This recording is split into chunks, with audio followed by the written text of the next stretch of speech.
Barcelona after Arsenal's star striker? Klopp takes charge of Germany. Liverpool shipping out a legend?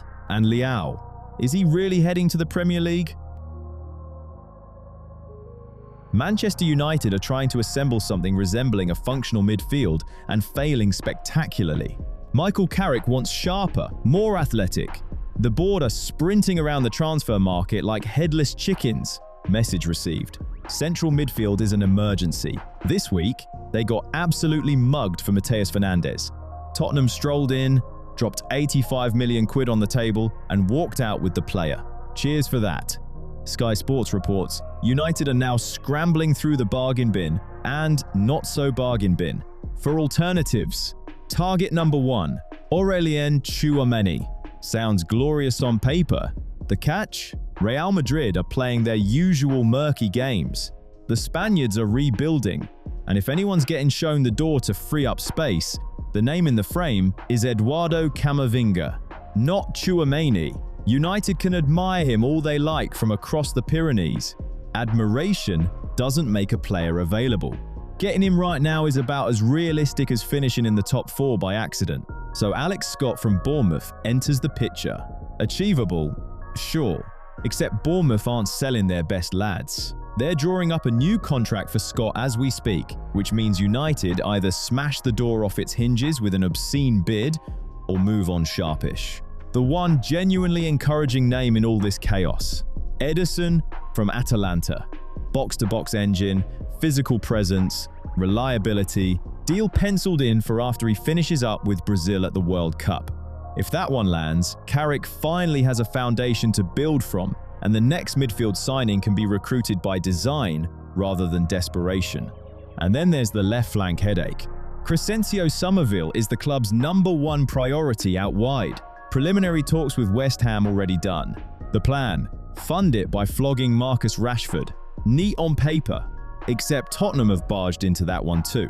And the panic at Old Trafford is mounting. Act now or watch London nick another one. Time to stop leaking to journalists and actually do something.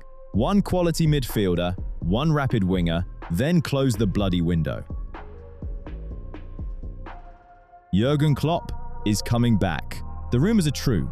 The German FA have grown so desperate they've hauled him out of his warm, comfortable life as Red Bull's global football director.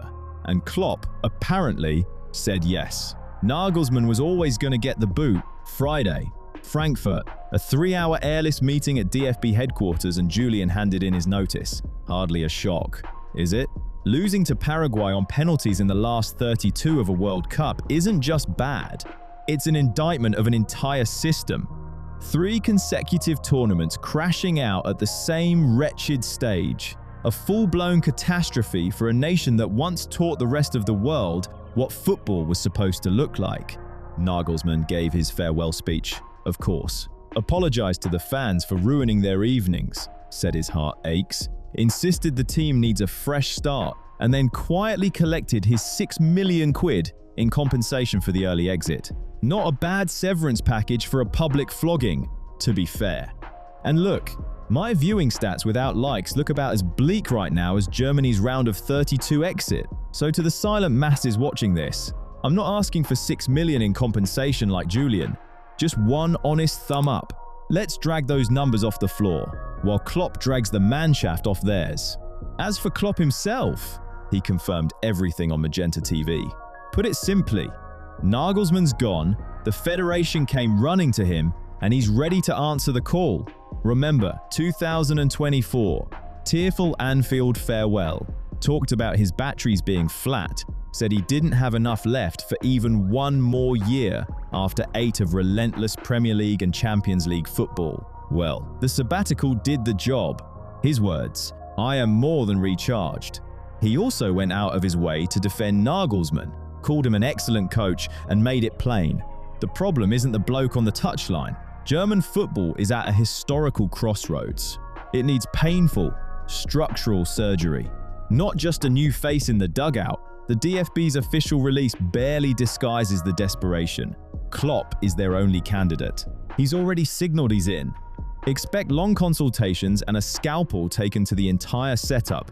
There is, naturally, One tedious corporate formality to navigate: Red Bull. Klopp holds a senior global role there, and while there's a verbal understanding and a nifty clause allowing him to walk for a national job, the paperwork still needs signing off. The energy drink people need to give their blessing. We're waiting on the official announcement. Just gotta sort out the admin with the fizzy drinks merchants first. Idols are crashing down at Anfield. Virgil van Dijk has quietly lost his untouchable status, and that, more than anything, tells you exactly what kind of cold-blooded corporate overhaul is now underway at Liverpool. Let's not dance around it. Arne Slot's gone. Andoni Iraola is building his own squad, and sentimentality has been binned along with the old regime. Van Dijk turns 35 this month. In 2025, the club, seemingly in a moment of collective hysteria, handed him a contract worth around £350,000 a week.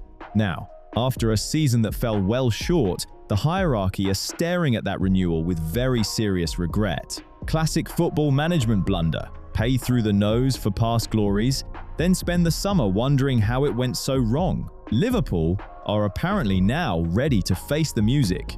No one's being dragged through the dirt publicly.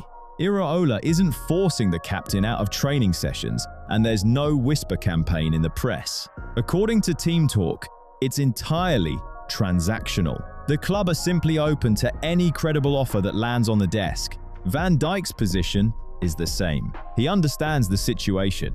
No theatre, no dramatics, pure business. Nobody's forcing him out, but his departure is absolutely not off the table.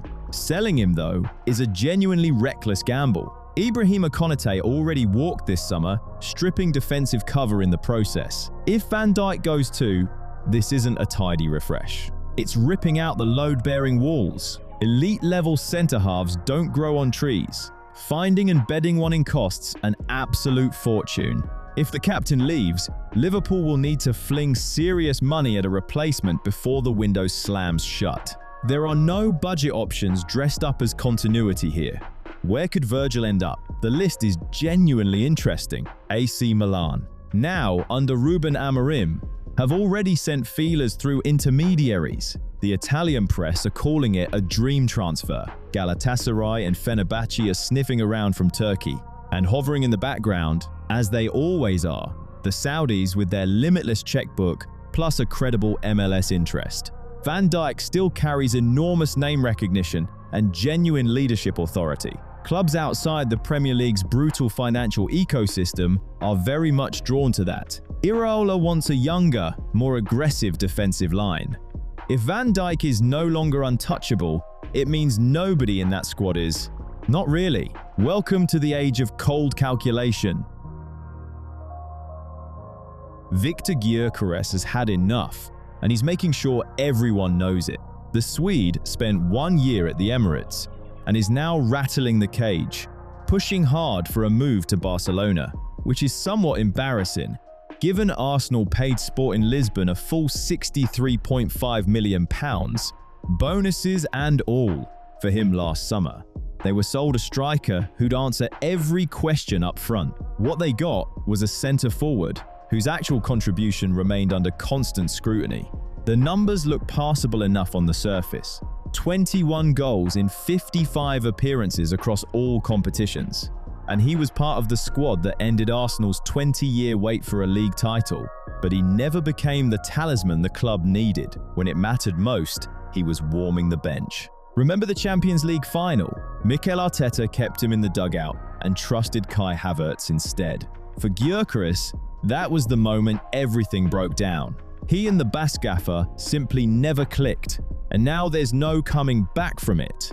As early as May and June, his agents were quietly knocking on doors. Atletico Madrid, among others, were actively monitoring the situation. Arsenal's response each time? The same well-rehearsed line: "We believe in Victor. He's part of our project. He's not going anywhere."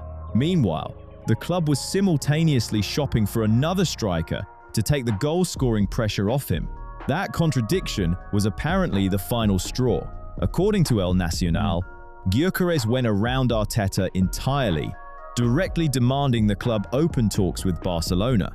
A season of substitute appearances in the biggest games has a way of focusing the mind, even 12 months after the grand unveiling. And Barcelona, Deco and Hansi Flick are absolutely rubbing their hands. They desperately need someone to eventually take Robert Lewandowski's place. A restless, unsettled Arsenal striker with something to prove looks like a very tidy market opportunity from where they're standing. The London fairy tale is over before it properly started. Alejandro Garnacho could be swapping one chaotic dressing room for the eternal city. Roma have set their sights on the Chelsea winger as they desperately attempt to plug gaping holes in their attack. The Argentine's career has become an almost comically bumpy ride. Erik ten Hag gave him his big break and opened the door to regular first-team football at Manchester United. But the spotlight went to his head faster than he could nail down a starting spot. A very public falling out with Ruben Amorim in the 2024-25 season put a definitive end to any future at Old Trafford. So, off to Chelsea for £40 million last summer. In London, the 22-year-old has been an absolute lottery ticket. Occasional moments of sheer quality buried under a mountain of inconsistency. The numbers say it all. 8 goals and 4 assists in 43 appearances across all competitions. Before the season was even done, whispers emerged that the Chelsea hierarchy had seen quite enough of the circus and were ready to move him on. The demand for him, perhaps surprisingly, remains. Chelsea have already received a formal approach from Roma, confirmed by insider Alfredo Pedula. The club are now sat around the table debating whether they go for an outright sale or just ship him out on loan for the time being. For Roma, this is urgent. A whole wave of forwards walked out of the Stadio Olimpico this summer. Gianpiero Gasperini is left with just 2 wide attackers to his name, which, for a club of that size, is somewhere between worrying and farcical. They need a wide player with pace and guile, and Garnacho ticks those boxes neatly. A natural fit for Gasperini's system, the kind of direct, explosive winger the Italian loves to work with.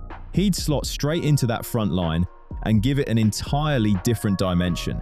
But Roma haven't got time to faff about. Napoli are lurking. English clubs are keeping tabs. If the Romans don't move decisively, someone else gets him. Bayern Munich have gone rummaging through Joan Laporta's fire sale, and their prize target is Jules Koundé. Barcelona, completely unsurprisingly given the state of their finances, are ready to gift-wrap the Frenchman with a bow on top. The Catalans are still desperately trying to make the numbers balance.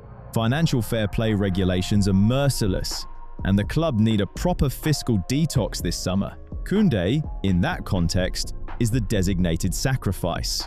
He's extremely sellable, that's the point, and shifting him removes a serious chunk of weight from the wage bill. The man earns north of £200,000 a week. At 27, that wage alone narrows the field of potential buyers dramatically.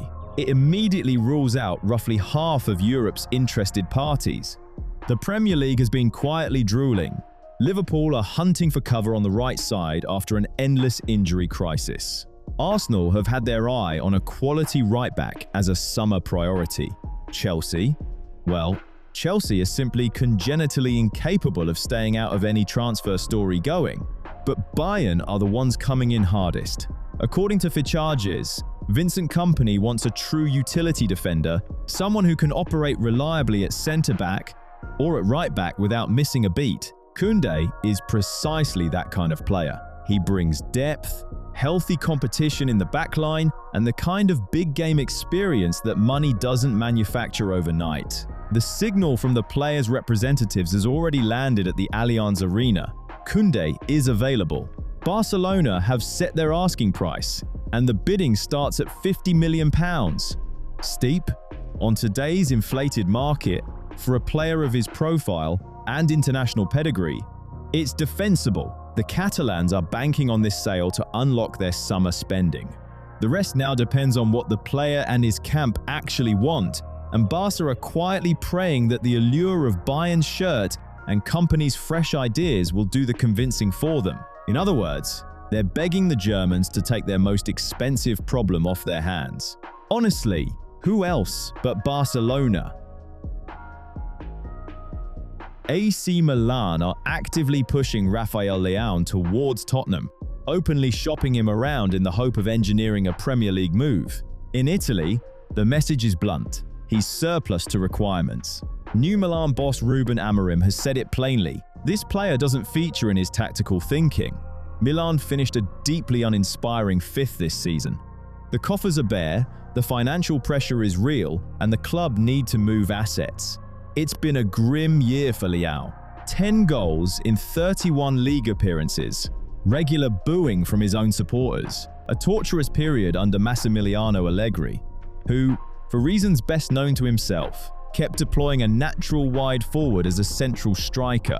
Leão has had enough of it, and he's openly acknowledged that the physicality and directness of English football suits his game down to the ground. Milan have put a number on him.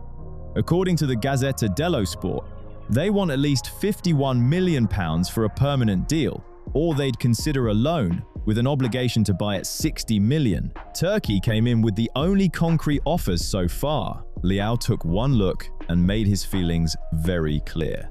He's not going there under any circumstances. Which brings us to Tottenham. Roberto De Zerbi is building something genuinely ambitious at Spurs. An attacking system built around exploiting space at pace. For an explosive, wide forward looking to get his career back on track after a miserable 12 months, it's a compelling environment. There's also a useful structural advantage. Spurs have a strong working relationship with agent Jorge Mendes, who already helped deliver Mateus Fernandes to North London this window. But they won't have this to themselves for long. Manchester United are hovering.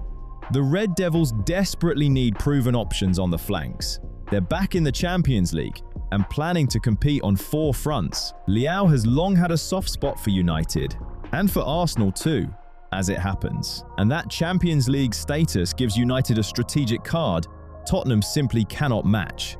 Spurs are spending aggressively.